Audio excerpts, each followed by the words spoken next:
আসসালামু আলাইকুম ওয়া রাহমাতুল্লাহি ওয়া বারাকাতুহু। আলহামদুলিল্লাহ। আজ আপনাদের সম্মুখে আলোচনা করব আহাদে আলাস্তু বিবরণের দ্বিতীয় পর্ব নিয়ে। হযরত আবু দারদা রাদিয়াল্লাহু তাআলা আনহু হতে বর্ণিত হয়েছে যে রাসূলুল্লাহ সাল্লাল্লাহু আলাইহি ওয়াসাল্লাম বলেন, ডান মুষ্টির লোকগুলো ছিল সুন্দর চকচকে ক্ষুদ্র পিপীলিকা দলের ন্যায়, আর বাম মুষ্টির ক্ষুদ্র লোকগুলো ছিল কালো কয়লার ন্যায়। উল্লেখ্য যে কোরআনে বলা হয়েছে বনু আদমের পৃষ্ঠদেশ থেকে, অন্যদিকে হাদিসে বলা হয়েছে আদমের পৃষ্ঠদেশ থেকে। মূলত উভয়ের মধ্যে কোনো বৈপরীত্য নেই। আদম যেহেতু বনু আদমের মূল এবং আদি পিতা, সেহেতু তার পৃষ্ঠদেশ বলা আর বনু আদমের পৃষ্ঠদেশ বলা একই কথা। তাছাড়া আমাদের দেহের প্রতিটি লোমকূপ থেকে অসংখ্য বনু আদমকে বের করে এনে উপস্থিত করানো আল্লাহ তাআলার জন্য বিচিত্র কিছুই নয়।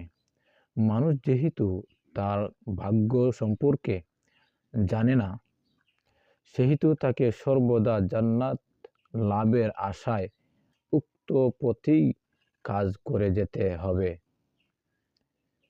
সাধ্যমতো চেষ্টা সত্ত্বেও ব্যর্থ হলে বুঝতে হবে যে ওটাই তার তাকদীরের লিখন ছিল। বান্দাকে ভালো ও মন্দ দুটি করারই স্বাধীন ইখতিয়ার দেওয়া হয়েছে, আর এই ইচ্ছাশক্তি প্রয়োগের স্বাধীনতার কারণেই বনু আদম আল্লাহ তাআলার সেরা সৃষ্টির মর্যাদা অভিষিক্ত হয়েছে, আর এ কারণেই তাকে তার ভালো ও মন্দ কাজের পরিণতি ভোগ করতে হয়।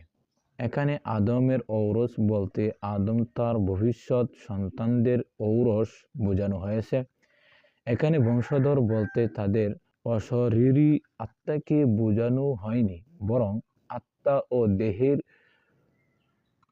সম্পর্কে জ্ঞান ও চেতনা সম্পন্ন ক্ষুদ্র অবয়ব সমূহকে বোঝানো হয়েছে, যাদের কাছ থেকে সেদিন সজ্ঞানে তাদের প্রতিজ্ঞা ও প্রতিশ্রুতি নেওয়া হয়েছিল। আর এটা আল্লাহ তাআলার জন্য খুব সহজ। আজকের বিজ্ঞান একটা ক্ষুদ্র অণুর ভিতরে গোটা সৌরমণ্ডলীয় ব্যবস্থা সম্পর্কে পরীক্ষা নিরীক্ষা চালাচ্ছে। ফিল্মের মাধ্যমে একটি বিরাটকায় বস্তুকে একটি ছোট বিন্দুর আয়তনে দেখানো হচ্ছে। কাজেই আল্লাহ তাআলা যদি উক্ত অঙ্গীকার অনুষ্ঠানে সকল আদম সন্তানকে জ্ঞান বুদ্ধি সম্পন্ন করে ক্ষুদ্রাতিক্ষুদ্র দেহে অণুবিন্দুতে অস্তিত্ব দান করে থাকেন, তবে তাতে আশ্চর্য হবার কিছুই নেই। তাছাড়া জ্ঞান সম্পন্ন না হলে এবং বিষয়টি তাদের অনুধাবনের ও উপলব্ধিতে না আসলে এ ধরনের প্রতিশ্রুতি গ্রহণের ও অঙ্গীকার ঘোষণার কোনো গুরুত্ব থাকে না। যে কথাগুলা বললাম সে কথাগুলা মনোযোগ সহকারে শোনার এবং তার উপরে আমল করার আপনি আমাকে তৌফিক দান করুন। আখির দাওয়ানা আলহামদুলিল্লাহি রাব্বিল আলামিন।